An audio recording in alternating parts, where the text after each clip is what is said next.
llegado. Ahí no llegas, ahí no llegas. Ahí no llego.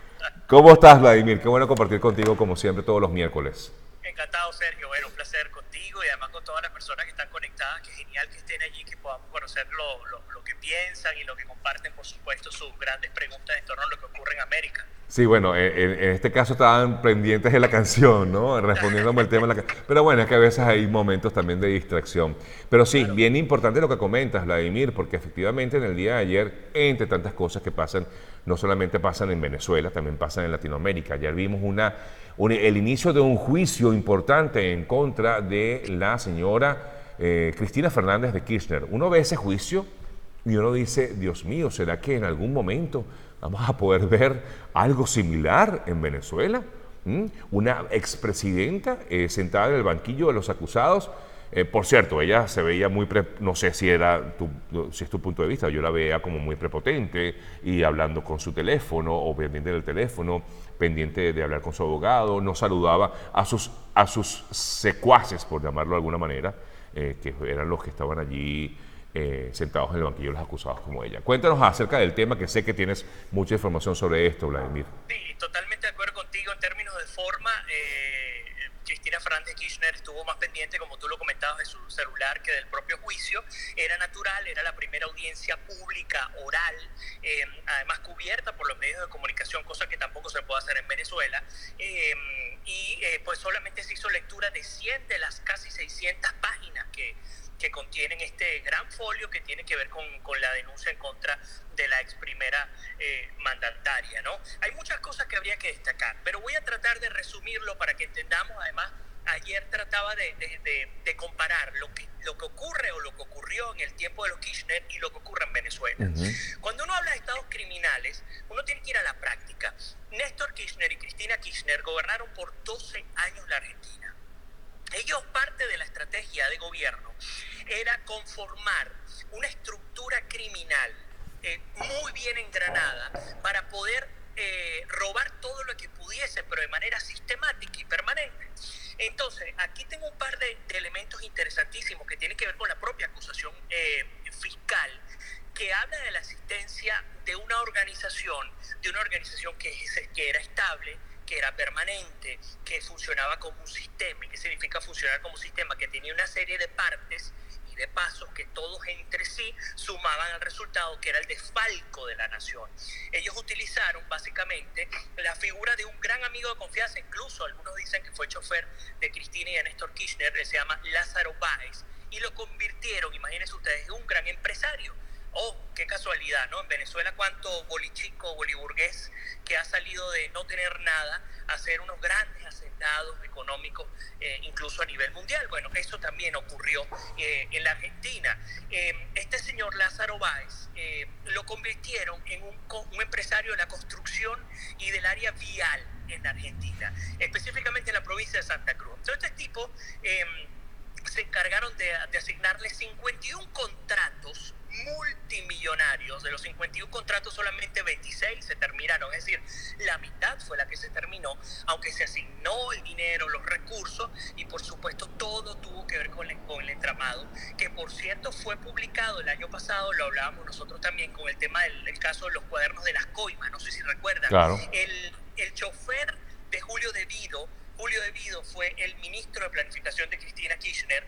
Él llevaba a su jefe, llevaba las bolsas de dinero, pero él agarró, fíjese qué inteligente, y cuando hasta con el rango más bajo se puede conseguir información. Este señor comenzó a anotar dónde, cuándo, a quién y bajo qué concepto se le entregaban las coimas. Es por eso que se llaman los cuadernos de las coimas. Para los que no saben qué es una coima, es un soborno. Y todo obedecía a una trama de corrupción liderada por Cristina y en su oportunidad por Néstor Kirchner. Eso todo ocurrió el día de ayer. La Argentina está totalmente revolucionada, porque también hay que entender que Cristina Fernández de Kirchner sorpresivamente salió el sábado a decir que se lanzaría a vicepresidenta. Explícame. No a la presidencia. Bueno, hay mucho Increíble, no, ya va, pero espérate, Vladimir, que eso es lo más increíble. O sea, una mujer que está siendo investigada, no es el único caso además que tiene, ¿no? No es el único, tiene varios casos en los cuales está siendo investigada por corrupción, todos, durante su mandato, quizás no directamente, pero sí salpicada de alguna forma, pero está allí involucrada la señora, y de pronto al fin de semana lanza, ay, me voy a lanzar como vicepresidenta de la República. Lo que yo digo es que todavía hay gente que la apoya en Argentina. O sea, yo eso no lo puedo entender. Está viendo que la señora está involucrada en casos terribles de corrupción y ahí todavía hay gente que la apoya. Sé que, bueno, que el tema político siempre está allí presente, pero es que definitivamente los latinoamericanos no aprendemos, ¿vale? No aprendemos de los golpes, no aprendemos. Es un tema complicado. En Argentina el peronismo ha gobernado por 70 años, eso es lo primero. Y Cristina Fernández viene del ala más radical del peronismo en la Argentina. Eso en un primer lugar. En un segundo lugar, sí, sorpresivamente hay muchísima gente que la apoya. De hecho, las encuestas indicaban que en una potencial competencia entre Macri y Cristina Fernández como candidata a la presidencia, podría ganar. Son cosas que uno no se explica. Por supuesto, habría que sumarle que Mauricio Macri llegó al poder en Argentina prometiendo una serie de elementos y de rescate económico, de reestructuración de la Argentina, pero no ha sido nada sencillo. Además, no es sencillo porque le entregaron un país totalmente hipotecado. Pero aquí lo sorprendente o la pregunta es ¿por qué Cristina Fernández de Kirchner se lanza a la vicepresidencia y no a la presidencia? Esa es la pregunta. ¿Por qué ella puede hacerlo? Porque aún no está condenada. Ella se lanza a la vicepresidencia y coloca, y acá lo tengo, ellos están por la fórmula de la unidad ciudadana, y esta unidad ciudadana está liderada por Alberto Fernández. Alberto Fernández fue ministro también de los Kirchner, y él vendría a ser la cara o la fachada con una... La marioneta. Sí, yo diría también marioneta.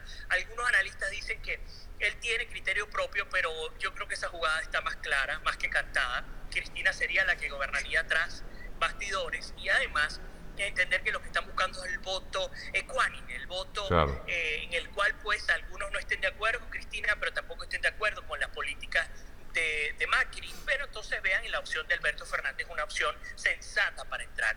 Entonces ahora, ¿por qué hablar de Argentina? Vuelvo al punto porque sé que la mayoría de tu audiencia y de nuestra audiencia es venezolana.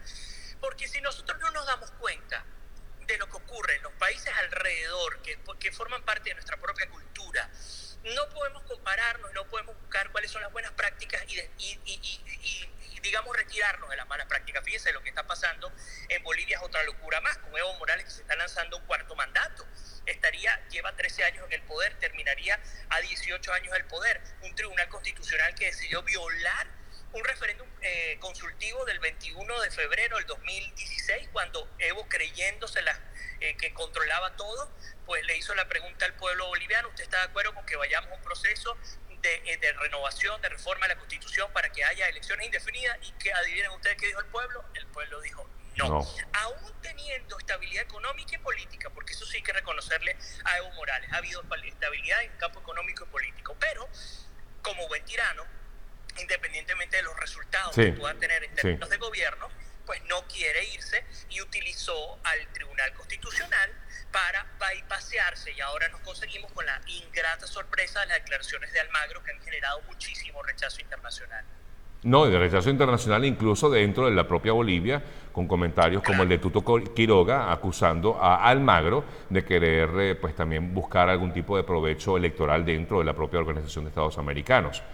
O sea, ahí es que todo el mundo al final termina buscando pues de qué palo agarrarse para no caer del todo, ¿no? Yo creo que pasa en todos los países latinoamericanos. Hablando de ello, por ejemplo, hablando de los países latinoamericanos, vemos también lo que ha pasado en Colombia, donde una llamada justicia electoral, justicia de la paz. Dirección Especial de Paz. Gracias, Vladimir, pues toma una decisión también insospechada, como lo es el haber liberado a Jesús Santrich, ex líder guerrillero de la FARC, y de pronto, una contraorden, pues lo vuelve a meter tras las rejas, a dejar tras las rejas otra vez a este caso Santrich, a este señor Santrich, y vimos recientemente, antes de ayer, declaraciones de otro ex guerrillero diciendo de que de nada sirvió, como lo fue lo que dijo Iván Márquez, de nada sirvió, para nada sirvió haber entregado las armas. ¿Qué tal? Esto es, no sé si ustedes recuerdan la metamorfosis de Kafka, cuando aquel hombre se terminaba convirtiendo en un insecto, ¿no? Y me disculpan la manera escatológica en la que lo coloco. ¿Qué ha ocurrido con el tema del acuerdo de paz en Colombia? Y me permito ser totalmente parcializado acá. Fue un gran fiasco. Juan Manuel Santos cometió el peor error solo, entre otras, por ganarse su Nobel de la Paz. Noruega presionó de manera precipitada, de manera apresurada, y miren a dónde llegó a Colombia. En Colombia no se entregaron las armas, las FARC continúan accionando y generando terror en Colombia. Ahora bien, ¿quién es Santrich? Santrich es o fue uno de los principales dirigentes del ala armada de la FARC. Cuando ellos negocian en La Habana y suscriben el acuerdo en Colombia junto a Juan Manuel Santos, los principales cabecillas de la FARC se les entrega, se les endosa como acuerdo de paz, como transición. Cuidado con eso, porque en Venezuela ya estamos hablando de ley de transición, de amnistía, de acuerdos de paz, etcétera. Bueno, se les entrega sin voto popular 10 escaños del Congreso, 5 para el Senado y 5 para el Congreso. Ellos sin pasar por votación popular.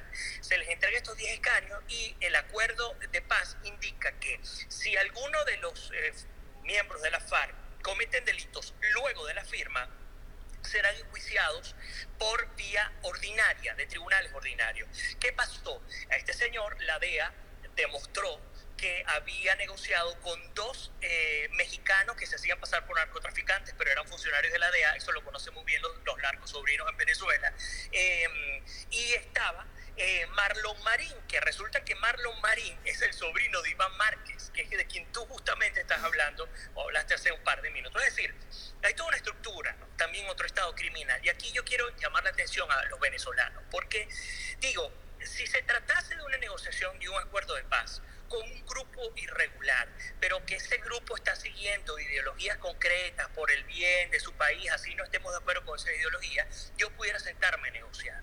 Pero cuando tú negocias con un grupo que es no solamente terrorista, sino que ha descubierto en el crimen organizado su vía para subsistir, no hay posibilidad para negociar. Iván Márquez está metido en la selva desde agosto del 2018, no desde ahorita, y está, me disculpan, con los grupos de la FARC, que se dicen disidentes, pero no, aquí lo que se consiguió fue un ala militar, un ala civil y un ala política, en el caso de la FARC. Entonces, la gran conclusión, cuando a nosotros nos toque rescatar al país, yo entiendo que va a haber un gobierno de transición. Claro, pero tiene que haber ciertas concesiones, Vladimir, también. Sí, allá donde voy, que tiene que haber unas concesiones, pero hay que tener mucho cuidado, sobre todo con el tema legal, porque ¿cuál fue el peor error, a mi juicio, de este acuerdo de paz? Que se creó una jurisdicción especial de paz por fuera del Estado legal colombiano. Entonces, esta jurisdicción especial de paz terminó favoreciendo a un ala y a paralelo. Sí, era un tribunal paralelo, o es un tribunal paralelo,